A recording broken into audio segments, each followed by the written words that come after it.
how optimistic are you on the adoption of blockchain technology?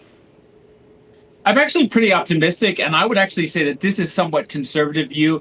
If you look through the Citibank report and you look at the own projections that we've made, that would imply actually a slower rate of adoption of crypto than a lot of other, or really tokenized digital assets, than a lot of other things like cloud computing. So I think $5 trillion by 2030 is actually a fairly conservative calculation, but it's quite reasonable, and I'm quite positive on it. It gives us plenty of time to work through some of the regulatory challenges and the other technology enablers required to scale it up that massively. Okay, well, you just referred to some of those challenges. I guess a question is really what stands in the way? What is the greatest barrier? There are really two barriers, I think. The first is a regulatory barrier. So there are rules, they're not completely clear, and people feel uncertain about them, particularly in the United States. So there's going to be more action in Europe, which your prior guest was talking about. We're going to see a slow re-ramp here in the US as the rules become clearer. But the second thing is scalability and privacy technology on public blockchains. So today, there really isn't any real privacy in the public blockchain ecosystem.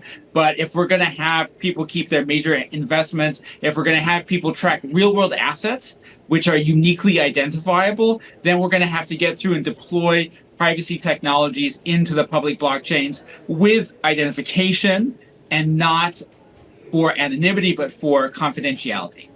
Paul, one of the things I've always wondered when people talk about the utility of the blockchain is how that translates into an argument that I need to own the token. I mean, a lot of these blockchains have tokens that are incredibly divisible, right? So you only need to own a few in order to tokenize very many assets. Is there any reason that, for example, if you're going to tokenize something on Ethereum, I think that the value of Ether should rise?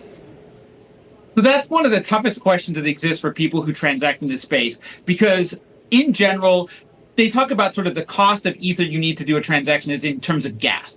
And it's a really, really good analogy, because when the price of gas goes up, what do? They buy more efficient vehicles. When the price of gas peaked on Ethereum a couple of years ago, we saw people really making very serious investments in layer 2 technologies, in improving the maturity of their algorithms.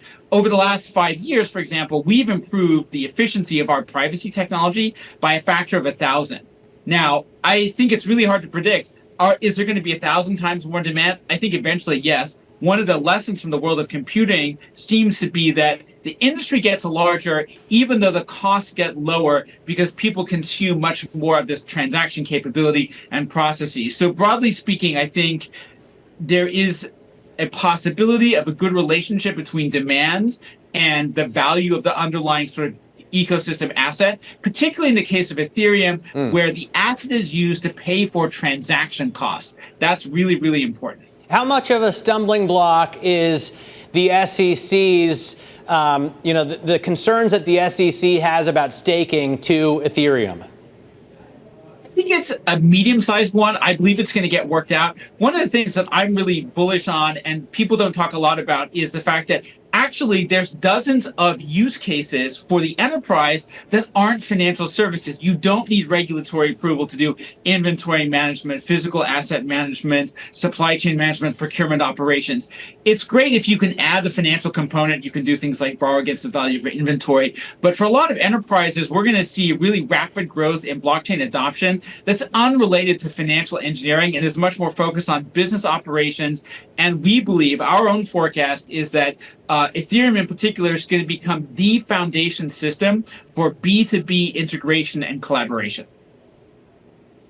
I was looking at a post you wrote for CoinDesk, and this relates to the kind of cost aspect of all of this, saying that at EY, it costs you about $500,000 to add a new chain to your blockchain analyzer platform, and you spend between 10 and 20% of that each year keeping it up to date. I mean, how cost prohibitive is it to add multiple layer 1 blockchains? I mean, I'm just wondering what this means more widely.